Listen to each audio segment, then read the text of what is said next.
All right, welcome to this exclusive Scripture Central podcast interview. I'm Neal Rappleye. I'm actually the director of research here at Scripture Central. And as many of you are probably aware, there has been a lot of talk, and the internet's kind of been a buzz. The Latter-day Saint space of the internet, anyway, has been a buzz about these gold plates that were supposedly discovered in Saudi Arabia.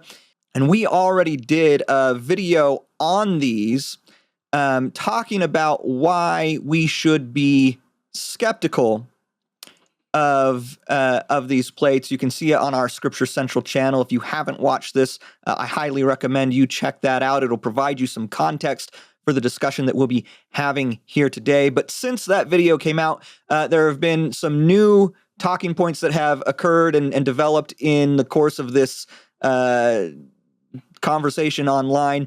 And so we wanted to actually bring in someone who is really knowledgeable of these kinds of things to talk about, to maybe hit on some of those new talking points and provide some additional background and detail that we didn't cover in that original video. So I've got Alan Hansen here. Alan is someone who grew up in Israel, grew up around archaeological dig sites, spent some time on them and around them and stuff like that. And he's also someone who is just really, really knowledgeable about Jewish history of all phases, ancient history, medieval history, modern history of Israel and the Jewish diaspora. And he, in as part of that, he knows a lot about the art and material culture and artifacts and things like that as well.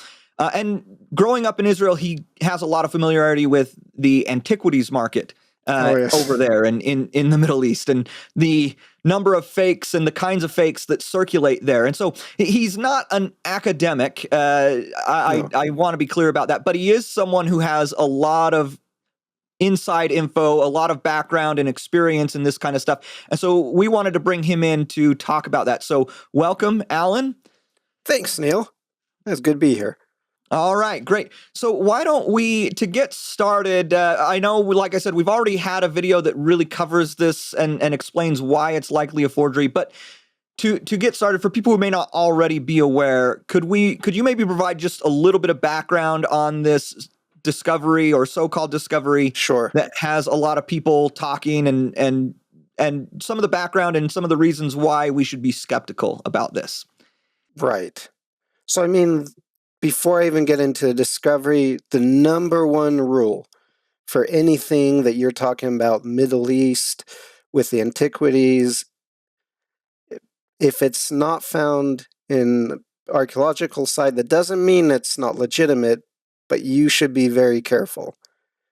There have been so many scandals involving museums in Israel, in the US, also throughout the Middle East, where some of the items have turned, like some coins especially, and other things have turned out to be fakes. We've got one Israeli coin that's got a picture of a harp on it. That turned out to be fake. And we got on our currency now, so it happens. It happens at every level. So you should definitely approach this with the idea, well, why is this not what it's saying that it is? You can start from there and figure it out. Now, what happened here, as far as we know, Miles Jones, who's an evangelical who leads tour groups and promotes certain books, he was approached by a friend in Saudi Arabia, or it might have been somewhere else. That's a little bit vague. But he connects it to that, and his friend said, I have a friend who has something interesting for you. They set up a meeting, and they have these gold and lead plates that have writing on them and pictures. Now, they're convinced that these are ancient Jewish records from the Bani Qurayza tribe, which is famous in Muslim history for being a Jewish tribe that made a treaty with Muhammad and then broke it and ended up being destroyed by him. So it's in the Quran and all the Muslim traditions after. It's very famous.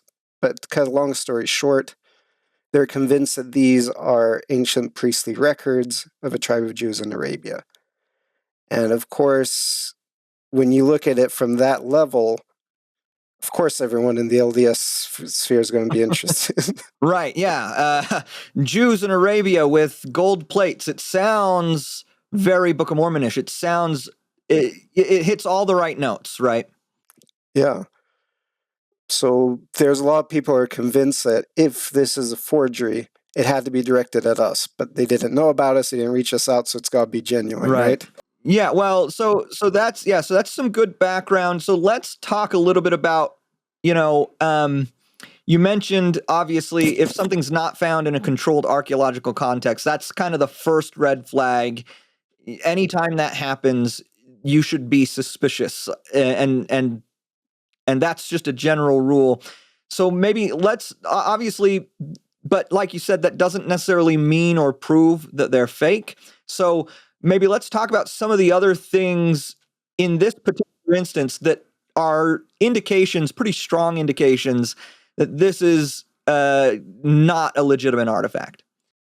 Right. So the very first thing that we need to be looking at here is the actual physical artifact. Now, we don't have it to hold, but we can look at the pictures, and what we see in the pictures is very interesting. I mean, you've done a ton of work on legitimate ancient metal plates. And how, if you look at the edges, how straight do they tend to be? I mean, obviously that depends on, it's a case-by-case basis, but ones that came out of the ground after many years of corrosion and things like, they usually aren't very straight. I think of like the Ketef Hinnom inscriptions, where the edges are very, very ragged, right? But yeah, I mean, it obviously depends, but so one thing that comes to mind, and I think this might be related to what you're getting at, is like in some sets of metal plates from India, which are often from the early centuries AD, or maybe even the middle, early Middle Ages.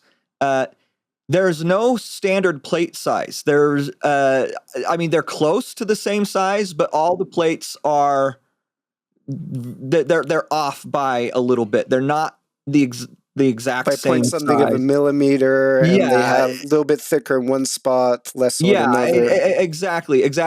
And sometimes they're off by even like a half inch or an inch, right? Wow. That's pretty big. When you're manufacturing a lot of plates and you don't have machine-made equipment to create like highly precise sizing, right? You get variation in size, in thickness, things like that. So I think, and I think that's germane to what you're getting at here.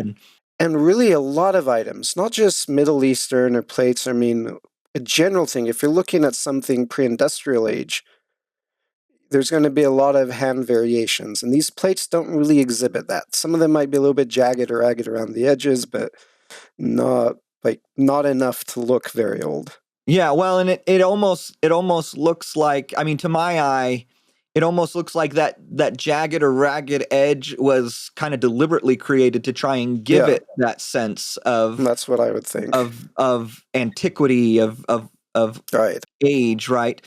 And I think to your point, speaking of just like really kind of any artifact, even things like weights and measures, which are supposed to be precise and are supposed to be a standardized thing. It's how their whole economy ran, but they are not. They're not precise. They are not. When archaeologists find them and they weigh them, like there is variation. I mean, they're obviously trying. We can kind of pick up on the approximate weight they're aiming for, or they're trying to get, but there is variation, much more variation in what we would consider acceptable in modern times for something like that, because they just didn't have that level of precision, right? Right. So we're talking like, and these are very regular, almost uniform sometimes, but they also have really exaggerated rounded edges on a lot of them, which it took a lot of effort and not much point. You could maybe a little bit, but these are very rounded. And the other thing is, these are all pretty much the same size range, and we don't find that size range for like most of the metal books that you've seen, right? They don't generally tend to be that small. I mean, there are some like in like Mesopotamia, there are some Mhm. really small tablets that have been found in like foundation things and Yeah. things like that. But they're usually just one thing, right? Hmm. One tablet, and again, you actually see a lot of size variation. Even in some that were made at the same time and are clearly intended to be the same size and even have the same text inscribed on them, right? So Yeah. sometimes when they bury these foundation tablets, there'd be like a gold one and a silver one and a copper one, and Mm. they all contain the same text, and they're trying to make them a standard size. There are variations. They're off by a millimeter. They're off by 2 or 3 Yeah. millimeters, whatever the case may be. Yeah, we don't really see. That's actually something. When I first saw these, I thought of all the examples of metal plates that I had looked at. Um, and for those who maybe don't know, I have a forthcoming paper that's like 50 pages long on ancient metal plates, comparing Oh them yeah. It's to great. the Book of Mormon and stuff. 200 footnotes. I mean, I looked at hundreds of different examples of metal plates from the ancient world. I've thought of all of that research I did, and just kind of intuitively, I looked at these and they were nothing like any legitimate find that I knew of. Right. And the only parallel I could immediately think of, and maybe you could speak to this a little bit. The only parallel I could immediately think of when I saw them were some codices supposedly found in Jordan, some lead codices supposedly found Right. in Jordan about 15 years ago. And those have been highly controversial, generally regarded. There's maybe a few scholars who might disagree, but almost universally regarded as forgeries. Um, Right. and and that to me was a huge red flag, because there wasn't a single like indisputably legitimate example of metal plates I could think of that resembled these, and the only parallels I could come up with were controversial, most likely forgeries themselves, right? Exactly. And that's what I notice when I look at these, because Jordan, especially in the past 20 years, Mm-hmm. has become a major center for these fake antiques. And they're not really modeled after anything, they're fantasy pieces. And forgers do that all the time. Like Yeah. you can go on eBay, look up a antique vampire hunting kit. Those never existed. They're based on film tropes, but there's people who try to sell them and so on. It doesn't need to be a real item. What it has to do Yeah. is convince someone that it looks cool and ancient. Mm-hmm. And they sell these for hundreds of thousands to millions, tens of millions of dollars, depending on what they think they can get. And they Yeah. cast really wide nets. Now, these items, like you said, they don't resemble legitimate ones, but they're most strongly parallel to these fake ones. And we never find them in archaeological digs, but we find hundreds of them elsewhere. It's always a Mm. story about either my grandfather found it or my grandfather kept it in the synagogue and kept after Jews left. I dug it Right. up Right. somewhere in Jordan. Yeah. There's always some kind of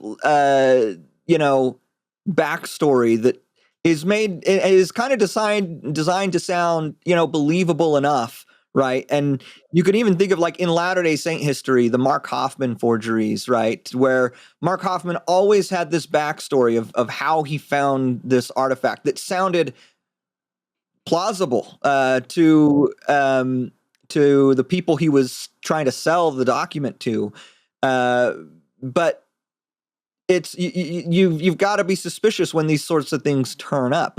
I wanted to actually Right. share something really quickly. This is a link that you actually shared with me ahead of time, um, on an Israeli art collector's website. He's actually, I mean, he does collecting also, but he's especially an art assessor. He's the Okay, person you he's an turn art to assessor. So he when you want assesses. to, yeah, that's He's his job, is figuring out if it's worth someone buying an item or him buying and selling to someone else. Yeah, so he assesses the legitimacy of Right. art, right, and artifacts and stuff like that. Art That's and his job. antiquities. He does both of those. So yeah. And this page is all just a bunch of the fakes that have come his way, right? Right. In the The past decade or so. in the Or past decade about or so. five years to now, yeah, basically. And it really is striking. Some of these images, right, look just like the gold plates that are there's gold supposedly plates there. yeah, these are gold plates, and they look just like the kind of gold plates that are being touted right now as coming out of Saudi Arabia. And even some of these other things that aren't gold plates, you can see it's like the same kind of iconography is showing up in these things. Right. The Hebrew writing itself looks really similar. You kind of almost get the impression that there's like, I don't know, some sort of like standardized stamp or embossing thing that they're using to just. They probably have a die that they're using for their embossing print. I'm saying there's probably a die that they use so you can get their embosser printer up and running. Because there's a lot of shared items that pull up. You get these constellations of images that are close to each other, and a lot of times you use lots of stars of Davids depending on the item they want to sell. Lots of menorahs, right? Right, and menorahs, you really only start to see them as a symbol beginning with the Maccabees era. And later. So if we're talking really ancient things, you're not likely to see a menorah on them. I don't want to be dogmatic about it. It's just rule of thumb. So yeah. And if you scroll up a little bit, there's a picture that you can kind of see how tiny that gold plate is. Yeah, this one right here. Yeah, I mean, he had another one somewhere where he had another item in there. I mean, it's really pretty small. Let's see if we can find that. There we go. There we go. Scroll down a little bit. Yeah, just scroll down a little bit more. Just a little bit more there. Oh, right here. Yeah. So yeah, I mean, these are coins or maybe buttons. I don't know. They look a lot like the souvenir stuff. Yeah. So very, very small. Not a lot of gold you'd have to use to make that. Right. You don't need a lot of gold. But if you can convince someone that it is an authentic artifact, right, then suddenly its value, it becomes more. It becomes more valuable than than just selling it as raw gold, right? So yeah, and I want to actually come back to something you mentioned. You mentioned how these are not these aren't like based on any real pattern or real artifact or anything like that. You never get a complete sentence that you can read. Yeah, right. I mean, there are texts that you can't read, but I mean, it's unusual for all of these to share these features. And with letters facing the wrong way on all of these, I mean... And even like the combination of text and images is just just drawing on my own experience, studying authentic ancient metal plates from the ancient Near East and other parts of the world even. I have never seen anything that creates this combination, this kind of random seeming combination of images and text the way these and the Jordan codices do. And those are the only examples I've ever seen that do that. Yeah, there's nothing there. I can't think of any indisputably legitimate artifact that looks or even feels or comes across as being like these. And having being in a known script, so like obviously like we know what the script is, but being totally indecipherable, like we have undecipherable texts from the ancient world, but we also just don't really know or understand the script that they're in and how they're being used and how they're encoding language. When you're using a known script, like these are in Hebrew, but the words aren't coming out in any sort of coherent way. And they're also not coming out like the strings of letters for magic formulae or angel names either. Yeah, There's certain things that repeat on those that I have not seen really on these plates. Right. And so again, I think just kind of underscoring, there are different kinds of forgeries out there. There are some forgeries that are meant to imitate known legitimate kinds of artifacts, right? And I've actually got something about that connected to Jordan. So Yeah. one thing people really need to understand about the antiquities market is that there are legitimate items. The amount of them that you can actually get out, make a lot of money on them, are small. So Mm-hmm. a lot of times you have to go to kind of a black market or outright criminal sort of activity. Mm-hmm. And some of the funding for these oh, I say forgery rings and so on, goes to and comes from terrorist groups like ISIS and has. And there's a lot of Huh. connections there, a lot of international things. They're making millions. It's a good way to Right. both get money and launder it. And there's been a scandal in the past few years where it turns out that in the Jordanian museum, a lot of the coins and artifacts, they took them down, they were fake, Mm. but they didn't used to be. Someone had Oh. substituted the genuine art Oh, wow. items, and it involved the director of museums and others. Oh my It goodness. was a fairly big scandal. So So yeah, this kind of thing happens, right? Forgeries yeah, happen.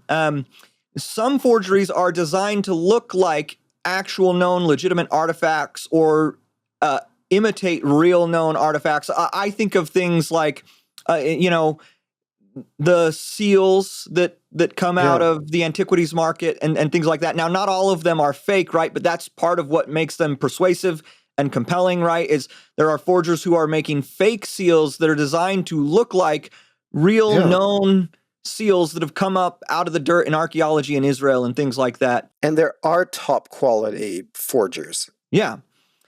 But then there's forgeries like these that you were talking about that are just kind of uh, fantasy items. They're fantastical. They're made to just kind of look ancient enough in the hopes of If you don't convincing know some, anything, yeah. yeah, to people who don't really know a lot. Um, and that's why the fact that you don't find anything similar to this coming out of legitimate archaeological context is actually really significant and really telling. Um, Now, one of the talking points that's kind of come about in the last few days, as some of this has been pointed out, is some people are responding to it by saying, well, we won't really know until they get tested. And so, we can't definitively say one way or the other. And while that might be like technically true that we Yeah. can't ever be 100% certain, uh, why do you feel like we don't need to wait on that testing to be pretty confident these are fake? Like, can you maybe speak to that talking point? Yeah, absolutely. I mean, one thing you've got to know is you can use ancient material to make modern forgery. Mm-hmm. You can take ancient metal, you can take ancient parchment. As far back as the late 19th century, you have Moses Shapiro in Jerusalem who sold antiquities, and then he started selling these texts, these old texts for, they said, some Bedouin found Uh-huh.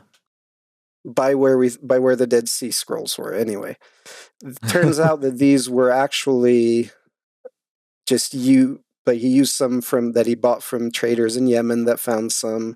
He Yeah. reused old material. So Yeah, he was taking. I remember reading a bit about this yeah, some time ago.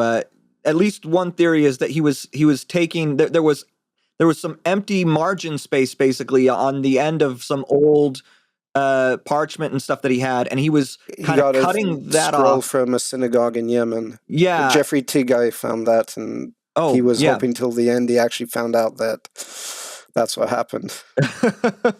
And And Shapiro disgraced himself, committed suicide because the British Museum and others found out that what he was selling them was fake. It was a wow. big scandal. So Yeah. so the material itself is not always going to tell you. Right. So that's one. I mean, it can be legitimate, but here's the other reason why not everything will ever get tested. Even though, I mean, there are things we know are fakes, but we're not going to test them. Right.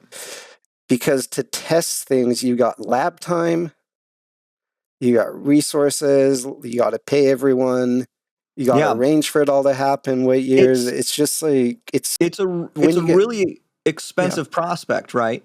And right. like we've been talking about, there are hundreds, probably thousands of fake artifacts circulating the Middle East.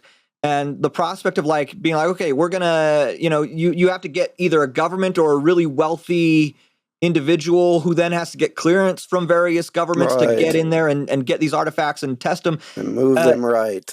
There's just no logistical way to test all of those things. And so the kinds of things that do get tested and have actual experiments run on them and things like that are the ones that look credible enough that you just can't tell. And so you've got to run some tests to try and figure it out, right? So on an artifact like this, where, as we were talking about, there's no indisputably legitimate artifacts that resemble it in any way, shape, or form. There's a lot of other telltale signs, like the lack of full sentences, the unusual combination of images and text, the getting letters backwards, all of that kind of stuff. The resemblance to known forgeries. All of those kinds of things make it so unlikely that these would be authentic that it's just going to be really hard to convince someone with the means that these would be worth testing, right? So you have to turn private, and that's why someone like Miles Jones would have to find someone who's willing to take the time and the effort and pay money for that. And another thing that I think is maybe worth just pointing out here, when you do when something like this does happen and someone does become convinced enough to like have them tested, at that point they're so invested in the authenticity of these things that lots of times they end up engaging in some confirmation bias in the process, right? And they convince themselves that it's authentic. And so as different test results come back, they come up with a way to interpret it as confirming, even if it doesn't actually pan out or whatever, right? Right. So yeah, it's one of those things where I think just the physical characteristics alone are enough to indicate it's forgeries, but even if you establish like that maybe uses ancient metal, it's not going to be enough to tell you this is legitimate, because there's a lot of Roman age lead coffins that get cut up and used for this kind of thing. Yeah, absolutely. And yeah, lots of people, like you said, they'll destroy legitimate ancient artifacts to make the fake ones sometimes, right? Oh yeah. But another thing I thought would maybe be worth addressing before we move on, I want to get to some stuff related to the Dead Sea Scrolls that some people have talked about. But before we move on to that, another kind of narrative that has started to come out is this idea that even if these are forgeries, we can still see evidence for the Book of Mormon here, because this story, like we talked about at the beginning, is so similar to the story of the Book of Mormon. It has all these things, and it was believable. People considered that story believable, and therefore this just shows that the story of the Book of Mormon is believable. How would you react to that? First of all, why do we think it would be a good idea to build our credibility on basis of falsehood? Right. I mean, most people are going to look at that and say, well, those are fake and they're so close to yours, and why is yours legitimate? So I think that's a big danger we run into, aside from the fact that, I mean, when we go to the temple, we're supposed to be looking for truth and defending it. Sure. So it really is a short-sighted strategy for this, I think.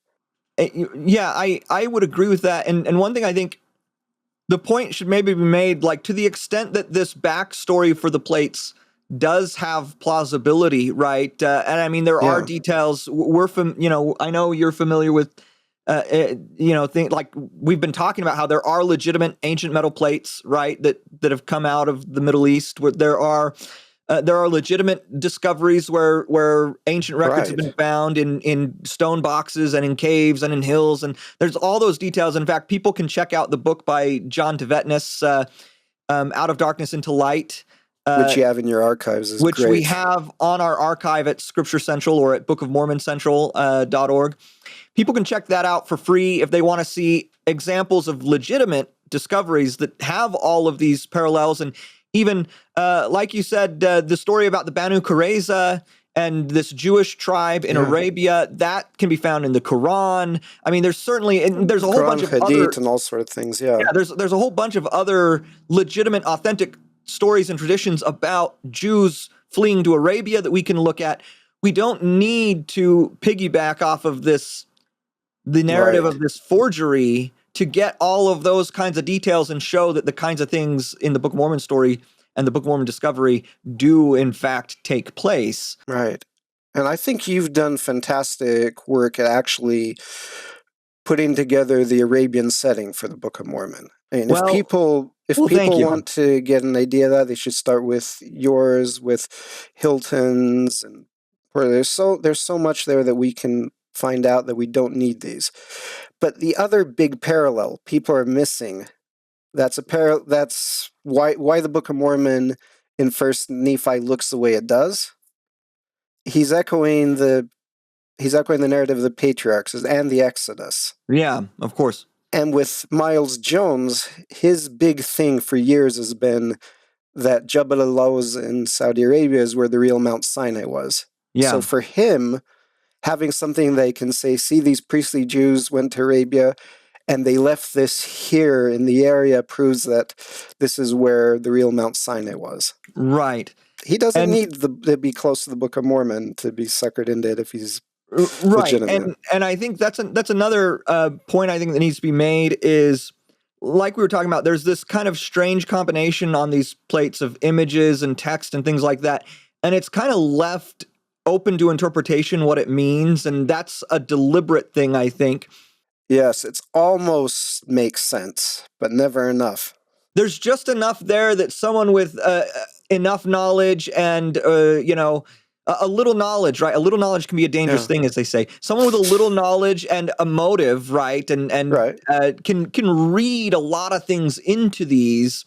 And I think that's what we see. We see that with what Miles Jones is doing. He's reading this Exodus stuff into it because that's what he wants to see. And then we see that with some Latter-day Saints who are reading some stuff into it, seeing a lot of Book of Mormon imagery and symbolism. And again, it's common enough imagery, it's general enough imagery, and it's this kind of vague combination of stuff that makes it easy for people who want to see something there to see it, basically. Right. And before we move on to the Dead Sea Scrolls, just one last thing about these Jordanian forgeries. So Israel's National Library gets hundreds of these images sent to them in requests. They're casting a big net. One of the former heads of collections, Aviad Stolman, his job was to make sure that the library acquired as many items as they could about the Jewish heritage and the land and so on. And in his first couple of weeks, he got dozens of solicitations about these in his inbox. And he basically said, this is a really good quote into what you're talking about, the intuition.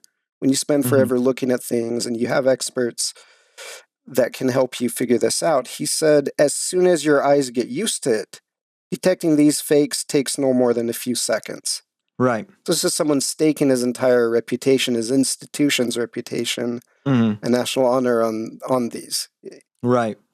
So yeah, I think that's really useful. And now we've mentioned the Dead Sea Scrolls a couple times, and what's the reason we bring that up is because other people have, as it's come out that these, as we've put out a video and others have kind of come out and said, no, these are probably fake.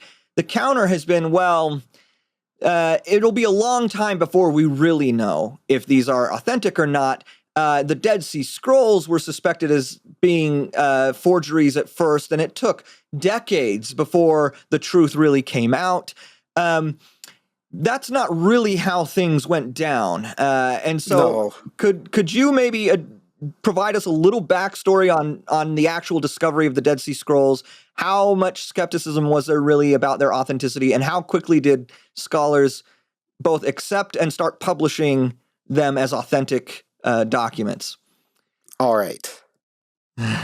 He's brought books for this one. Yes, I do have some books for this one.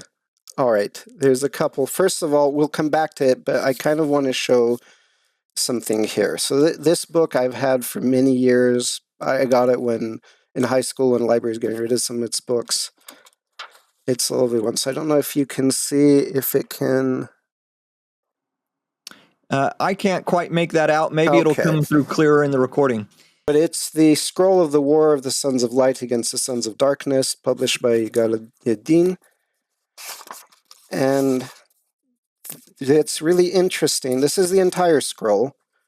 I mean, it's got an image of it here, but then if you look at it, I don't know if you can see, but down here it is 1955. Move it over a little. Yeah, there here we go.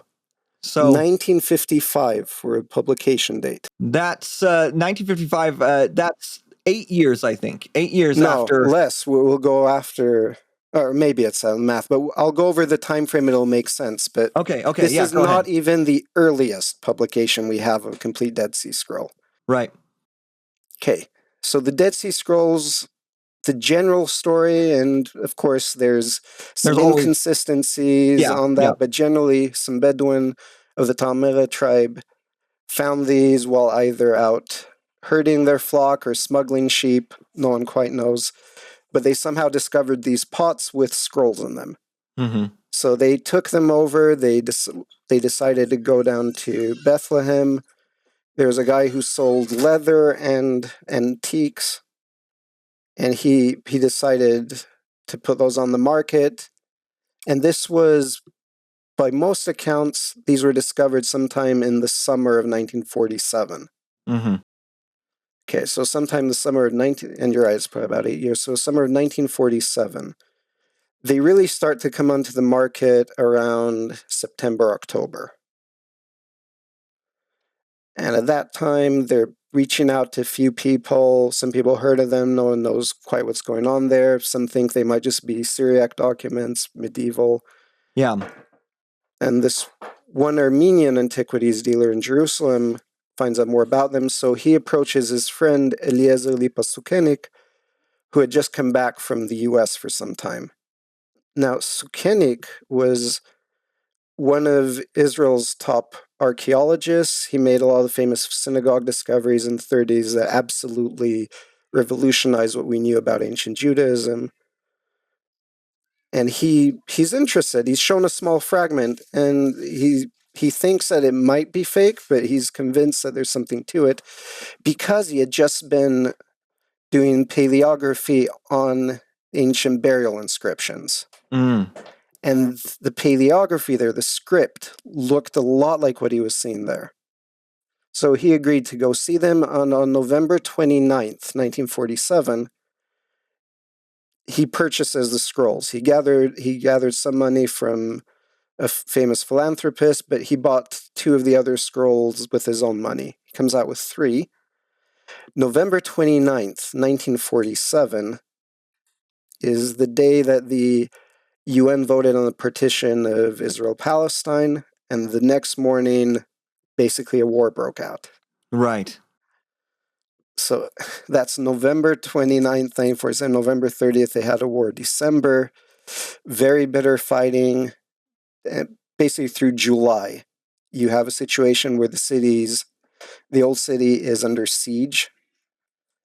Gershom Scholem, a famous academic, wrote in a letter that they were basically getting bombed and shelled, and they were starving. And as academics, they even had to go around and patrol with guns and move sandbags, grab water.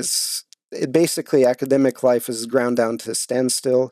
So Koenig's still trying to publish the facsimiles that he found here because he's convinced that they are legitimate. He travels outside of the country to buy material for photography because there's none available for him. Mm-hmm. The amounts that he needs. He comes back the same time that he is also working on the committee to decide on Israel's symbol. And he's very busy, but he's deciphering these scrolls. Because a lot of them were fragmentary. Yeah. He's got 3 of them he's working on. And in 1948, he publishes selections from them. Mm-hmm. So this is within a few months of finding them. Right. So yeah.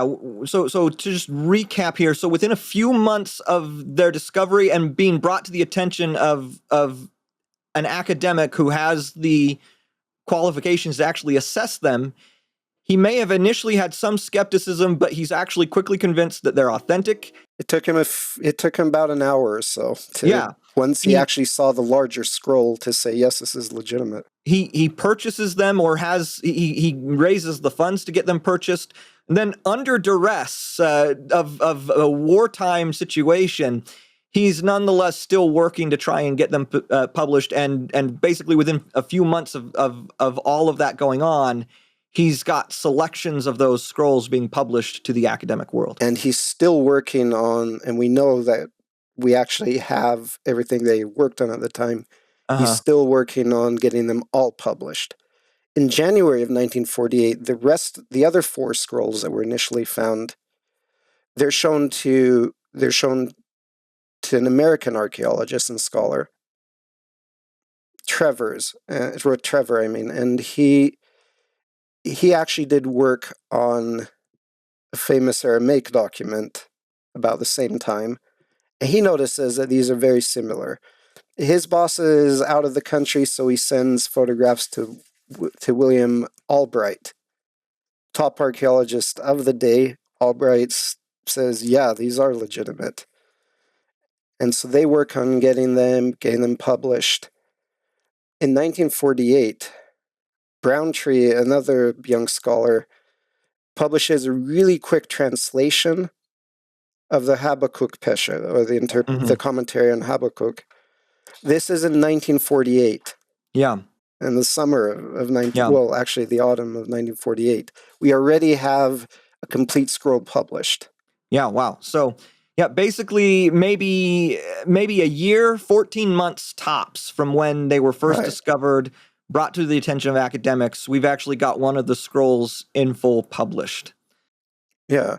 Even though Browntree worked on these for the next 30 years, or he's revising them, he felt it was so important to get it out.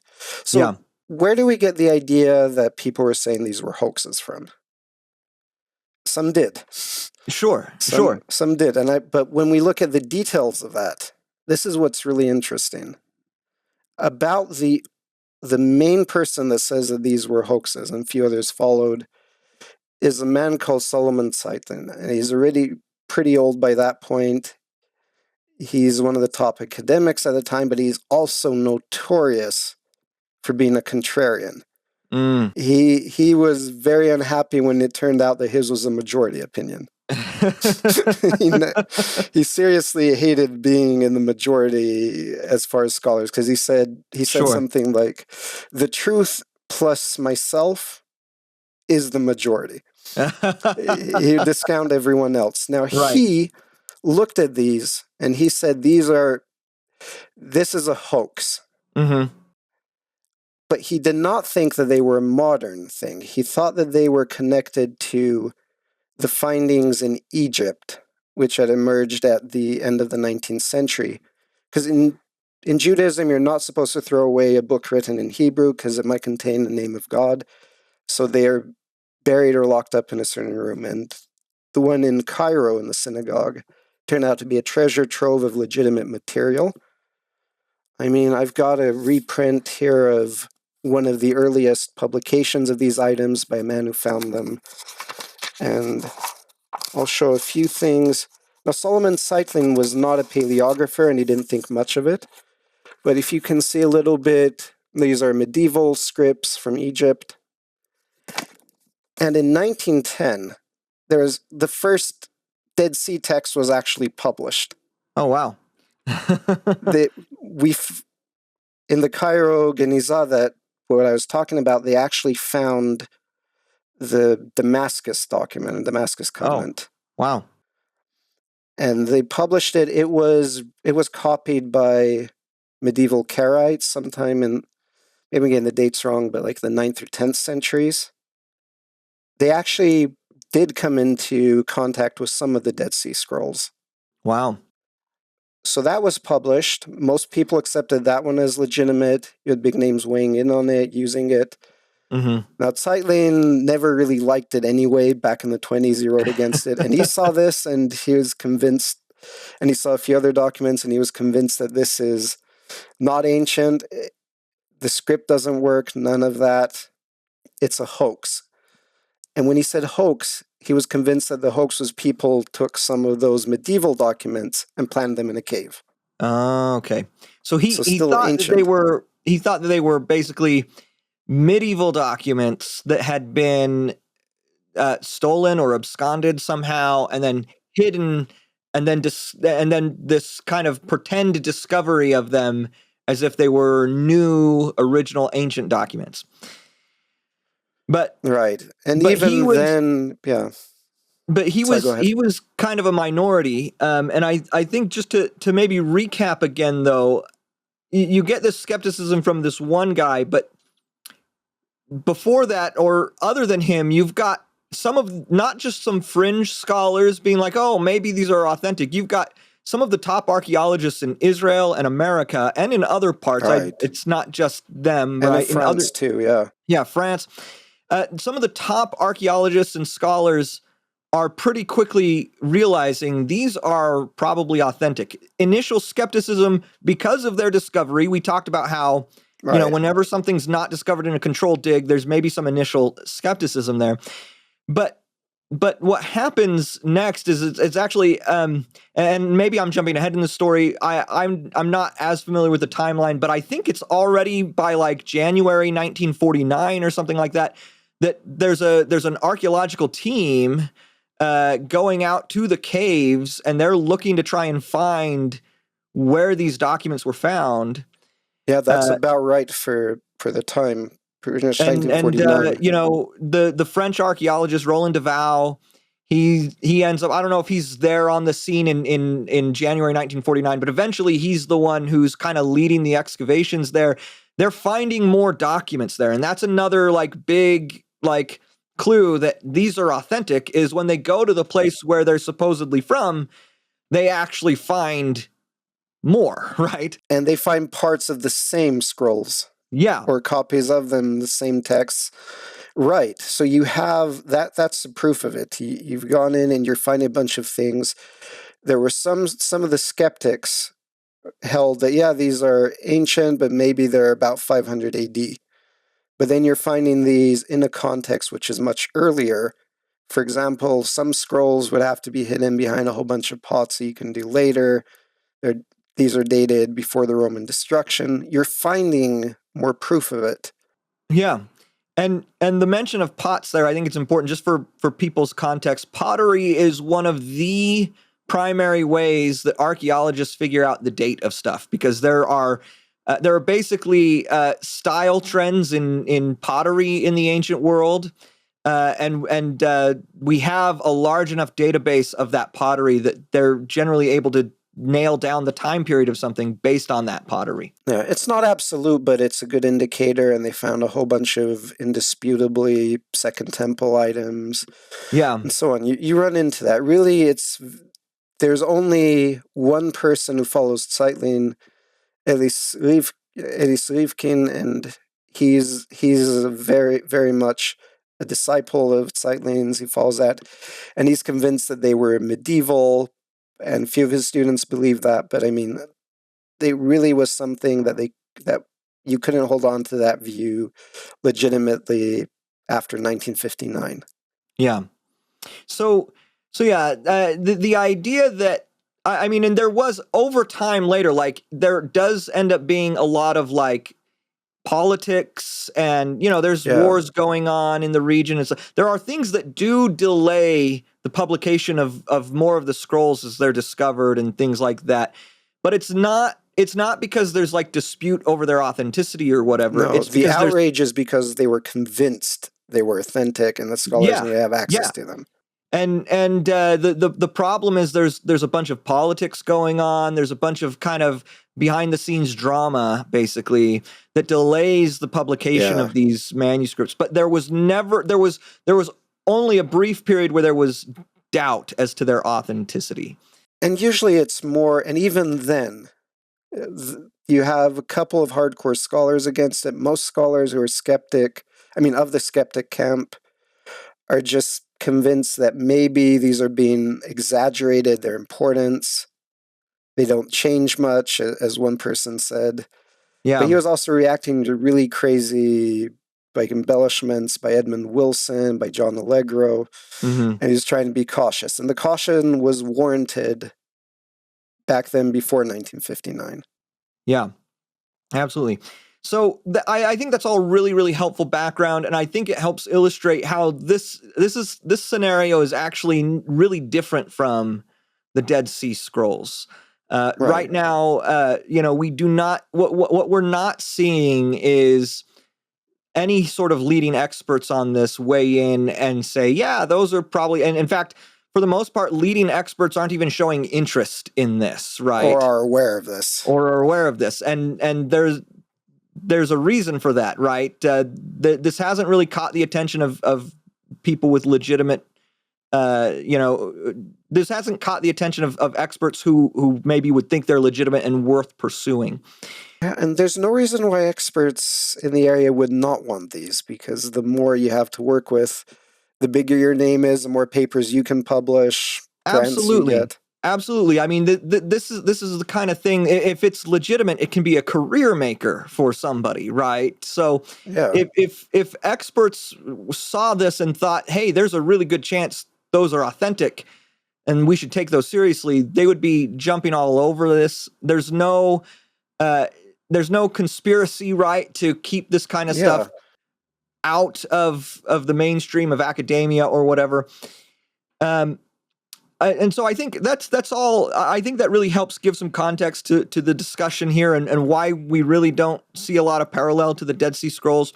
Another talking point that's emerged, this coming more from the non-believing side of things, is the idea that because these are forgeries and they're so similar to the Book of Mormon backstory and they're so similar to what the Book of Mormon is, this actually illustrates that Joseph Smith could have also forged plates, and the Book of Mormon story could just be a forgery as well. So could you maybe address that? Do you think Joseph Smith, what would it actually take to make forgeries like this, and would Joseph Smith have had the resources and the means and opportunity to do that? Okay. So this is a fantastic question that I hope is going to help build faith. Because right now, if you have enough capital for it and they're expecting to make millions of dollars, you can buy modern equipment for a forge. Now, you can buy pneumatic hammers and all sorts of things that really take away the labor-intensive aspects of working metal. If you look, like the stereotype of a blacksmith back then was someone with arms like a leg. He's swinging a hammer all the time. Yeah. One hand he's pounding material. It's a whole lot of effort. Nowadays you get a machine, put it in, you can pound out sheet metal in a day, a whole bunch of it, whole reams of it. If you're making tiny plates, it's easy. But these things generally take up space. Nowadays they do. So you need to have a location you can do it, like some kind of warehouse. It's not typically a basement setup. Sure. Or a room in your house, and you need a space for it. Then you have, nowadays, these are generally printed or embossed. Yeah. And the issue with that is you have to have a printing press or an embosser to do it. And that's also something that's going to pound there. It's big equipment. You need to have that set up. When these really started flooding the market, like the Stolman and others supposed that it's because they didn't really know how to work parchment. Parchment has always been difficult, but it was easier than metal back in the day. Right. Nowadays, no one knows how to work it. And if you look at some of these fakes, faking parchment is harder, but if you were actually in the ancient world, it would have been cheaper material. It would have been actually easier to work with. Easier to make than to go through the metal, because you have to acquire the ore nowadays. You go online and order it, or you talk to a dealer, or you steal it. And I think along these lines, I just want to interject really quickly. The kind of fake plates that we've seen, we've talked about lead and we've talked about gold, and both of those are very soft metals, right? And so when you talk about like being able to emboss them and things like that, a lot of that has to do with the fact that these are soft enough metals that you can work that way. We don't see artifacts like this coming out that are made of like copper Right. or these brass, which is from what I understand, I'm not a metallurgist, so don't quote me on this, I guess, Yeah. but I understand brass is actually really, really hard. It Copper. is. It is. My father worked in a forge for that many years. He was in charge of the material warehouse. So yeah, I've seen those. Those are pretty hard. So these are soft, malleable metals that are actually fairly easy if you've got like a mechanical embosser or whatever, Yeah, right? To just stamp these designs on them. which would have been extremely labor intensive back in the day, and there were easier alternatives. Yeah, absolutely. But for Joseph Smith now, first of all, this stuff doesn't exist. Right. The machinery, all of that. Right, so it would have been very labor intensive still. He'd have had to have a forge somewhere, Yeah. and a serious enough forge for these. Now, why do none of the nosy neighbors who years later remember every bit of dirt about the Smith family point to them having a forge? Yeah. Don't. Then where'd you get the material from? You can't just go and buy it easy. You can't Right. afford to with Joseph's farm upbringing. Right. I mean, there's a quote from Martin Harris in the Joel Tiffany interview that he did where he talks about hefting the blocks where the plates are. And he talks about how from that heft he could tell they were either lead or gold. And he knew Joseph didn't have enough money to buy so much lead. So, I mean, just speaking to this issue of like, he just didn't have the resources to obtain extensive amounts of scrap metal, basically, or spare metal.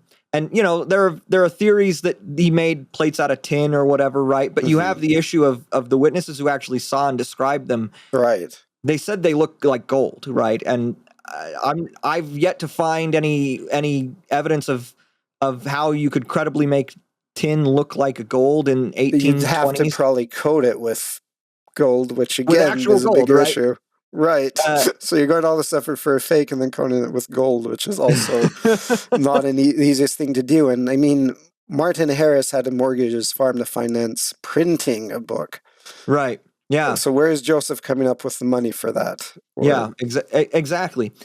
And I do think I apologize for interjecting here, Yeah. but the difference in size that we're talking about, right? We showed earlier some of these images of forged gold plates and stuff, and they're really tiny. They're really small.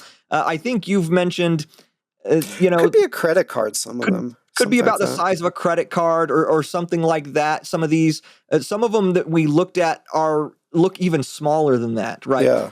These are really small, but what the witnesses described for the Book of Mormon plates is actually a pretty sizable set of plates. They describe it as being about 6 by 8 inches Mhm. and about a 4 inch or a 6 inch stack of them. And if you think that sounds incredible for the ancient world, and I don't blame you if you do, that is a lot It of is. metal, and so some people be like, oh, that's way too big, we don't have anything like that. We actually do have some parallels where that Right. quantity of material, at least like from places like India and stuff like that, where that same quantity of material in copper at least was used as metal plates. But uh but even if you think, oh, that's a lot of material for an ancient person to have made a set of plates, well, that's a lot of material for Joseph Modern Smith to have person. made fake plates out of, right? And we have Right. descriptions from like the 8 witnesses of them turning the plates over, being able to examine them.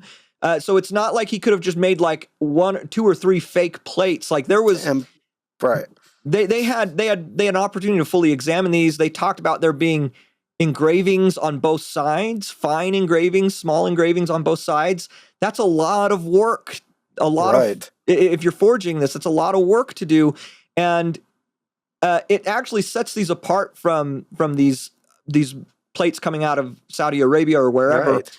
because they're engraved on both sides. So they're not embossed, they're not stamped like that. You've actually got to figure out how to engrave both sides of the plates, right? Without ruining it. Without ruining it. That's another thing. Like if you do any sort of carving, I mean, you can do with wood easy, but other materials, it is so easy to get. So many craftsmen and artists get to the last stages, And for example, you're making wooden spoon, you're scooping it out, hollowing the bowl for it, and suddenly you break through. Yeah. Now imagine you got a gold plate and you've made it and you've engraved it, you're onto the other side, and suddenly you poke through and destroy a couple of words. Right. Yeah. No. And one of the things I've actually thought was interesting is there are modern Latter-day Saints who have experience working with metals and things like that, who have looked at all the statements from the witnesses and then said, I'm going to try and create a replica, something that passably looks like what the witnesses are describing. And it is not an easy thing for them to do. And they have the means and the resources, right? And they have the skill set to do this. And they have modern, like we were talking about with the forgers here, they have modern technology that wouldn't have been available in 1820s to do as well. And it's not an easy thing to replicate. And so the idea, Joseph Smith, the idea that Joseph Smith could have forged these and made something that's actually consistent with the artifact the witnesses described is a really tough sell for me, right? It is, yeah. And maybe for some people it's a tough sell that ancient people made an artifact like that too. And fair enough. My own study, my own research I mentioned earlier, I've got like a 50-page paper on this. My own investigation suggests to me that there were the skills and the technology available in the ancient world to make plates like this. We may not have a lot of exact perfect parallels to them, but particularly in the pre-Columbian Americas around the middle of the first millennium AD, when Mormon's plates would be made, I can't necessarily trace it back to when Nephi's making plates, but right. At the time period when Mormon would have been making his record, I think we can actually find precedent for most of the technology needed to make plates like this. So the technology seems to be there in pre-Columbian America, and we've got precedents for various aspects of the witness's description throughout the ancient world. But I don't see a believable way for someone like Joseph Smith to actually replicate what the witnesses are describing. Right. And then you also have to remember we have those witnesses on several levels. We have the material, the physical. We have more spiritual vision with the angels and everything. We've got it on so many levels that the other nice thing about the kind of evidence we have and the witnesses is that most of the critics now are in a position where they can't say that there weren't any. They have to find explanations for what those plates were. Right. And they stray further and further away from what we can establish in our primary sources. Yeah, absolutely. And like we mentioned, some have suggested they were like tin plates, which again doesn't really comport well with what the primary sources say. Another theory is that they were like printer plates, which also doesn't comport well with what the witnesses describe for what it's like. From what I've seen, at least, printing plates from the 19th century are heavy and thick. Yes, they do not like Emma. They couldn't bend, or you ruin your print run. Yeah, Emma describes being able to thumb the edge of the plates, and they're pliable. She says, and they would rustle. win any kind of thumb war with Emma if she was able to do that with printer plates. Exactly. They're heavy, they're stiff, they clank rather than rustle, and I'm trying to remember some of the.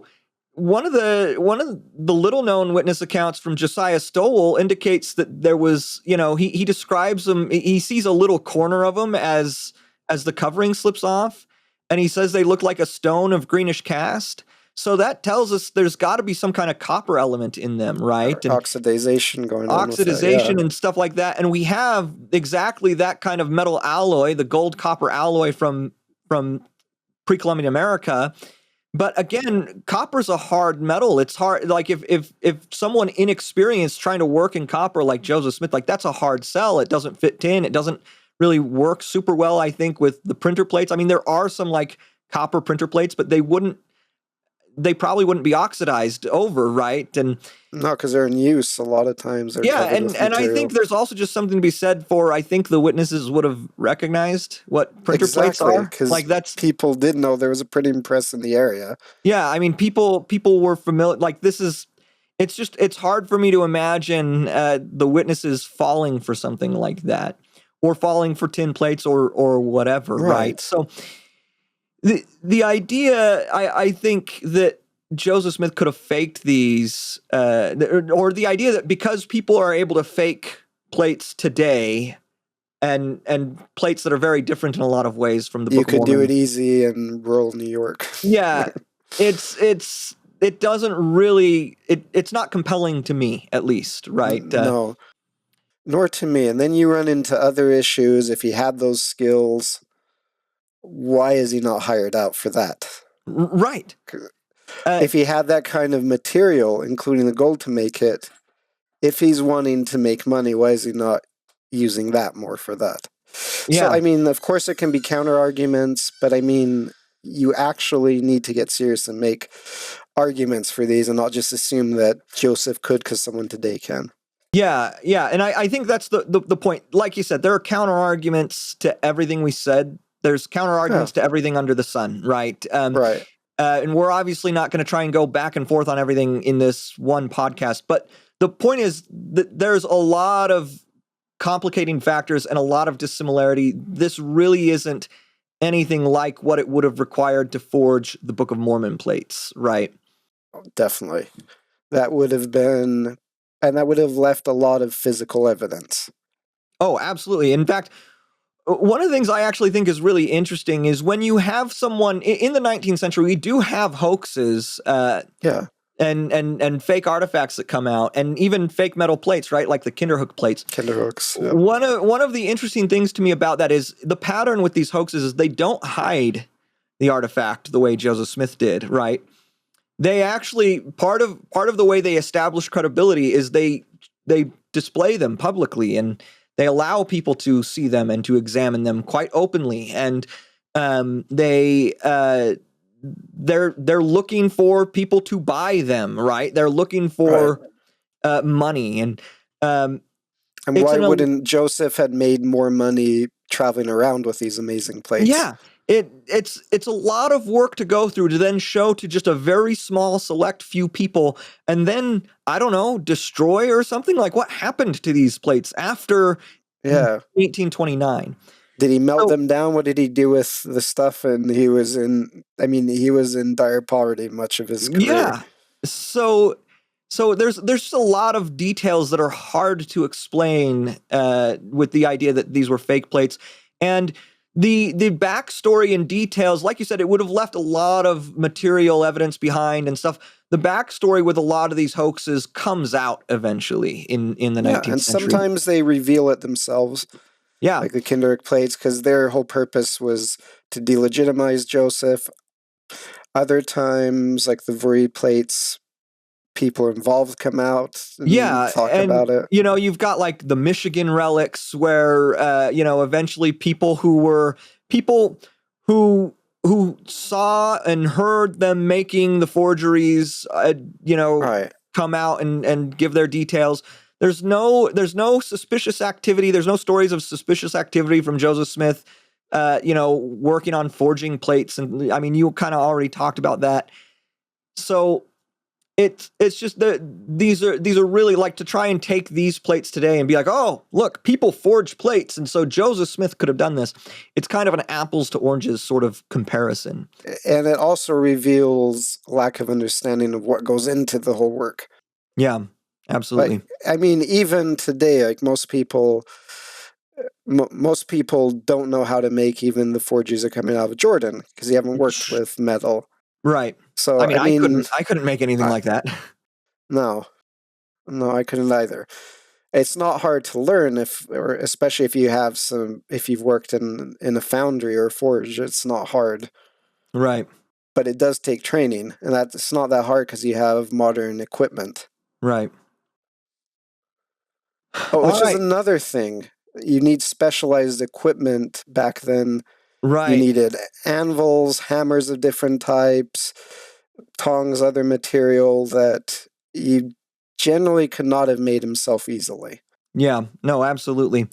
Um, and yeah, like the people who made the Kinderhook plates, there was a blacksmith directly involved in that, right? One of the three people who did it was actually a blacksmith. All right. We don't know. I'm not aware of any. I mean, Joseph's last name is Smith, so maybe that's all the proof you need, right? But yeah, I'm not aware of anything that would suggest he had the skill or the resources to do something like that. And if you want to claim that he did, that's where you've got to dig into the sources and start showing that and building that case. Absolutely. Absolutely. Well, Alan, I can't think of anything else that we should cover here. Is there any parting last words you'd like to get in before I let you go get some dinner or whatever it is you need to do? You as well. The only thing I want to close in is let's think about these things critically. Let's hit the brakes a little and start thinking about what goes into making these, why they're so similar to the fake artifacts, and just really get more serious about understanding this whole story before holding up as proof of the Book of Mormon. Absolutely, 100%. And look at the legitimate stuff that's been found, because that stuff is amazing. Oh, absolutely. And if I can get some parting words in here, that would be my encouragement. We don't need to go after sketchy artifacts that maybe there's a sliver of hope are authentic. We've got lots of really cool, legitimate artifacts out there that help corroborate aspects of the Book of Mormon's coming forth. And so let's not desperately cling to likely forged things instead. Well, thank you very much, Alan, for your time. Thank your wife and your family for me as well. You as well, Neal. And Jasmine, everyone, and it's been great talking with you. Yeah, it's been great talking with you as well. And thank you so much for lending your insight and knowledge to this important topic. Thanks, Neal.